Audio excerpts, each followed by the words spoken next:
Express news చూద్దాం. నెల్లూరు జిల్లా నర్రవాడ శ్రీ వెంగమాంబ అమ్మవారి బ్రహ్మోత్సవాలు వైభవంగా జరుగుతున్నాయి. ఉత్సవాల్లో భాగంగా రెండో రోజు అమ్మవారి గ్రామోత్సవం నిర్వహించారు. ఈ సందర్భంగా అమ్మవారి దంపతుల విగ్రహాలను పూలతో సుందరంగా అలంకరించి గ్రామ పురవీధుల్లో ఊరేగించారు. భక్తులు పెద్ద సంఖ్యలో పాల్గొని అమ్మవారికి కాయకర్పూరం సమర్పించి తీర్థప్రసాదాలు స్వీకరించారు. తిరుమల శ్రీవారిని ప్రముఖ హీరోయిన్ శ్రీలీల దర్శించుకున్నారు. ఉదయం కుటుంబ సభ్యులతో కలిసి స్వామివారికి మొక్కులు చెల్లించుకున్నారు. అమ్మమ్మ పుట్టినరోజు సందర్భంగా శ్రీవారిని దర్శించుకున్నామని హీరోయిన్ శ్రీలీల తెలిపారు. రాబిన్హుడ్ సినిమాలో నటిస్తున్నట్లు ఆమె తెలిపారు.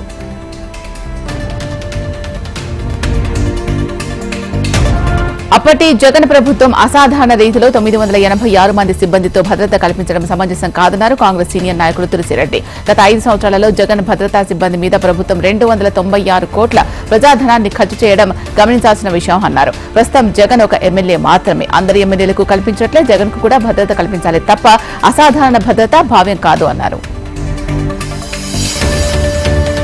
అనంతపురం జిల్లా పామిడి పెన్నా నదిలో భారీగా ఇసుక అక్రమ రవాణా చేస్తున్నారు. పామిడికి చెందిన కొందరు దుండగులు పెన్నా నదిలోంచి 40 టిప్పర్లతో ఇసుకను అక్రమంగా తరలిస్తున్నట్లు ప్రచారం జరగడంతో పోలీసులు దాడులు నిర్వహించారు. ఈ దాడుల్లో పామిడి పోలీస్ స్టేషన్ పరిధిలో 11 టిప్పర్లను సీజ్ చేశారు. పెద్దవడుగూరు మండల పరిధిలో 7 టిప్పర్లను పోలీసులు సీజ్ చేశారు.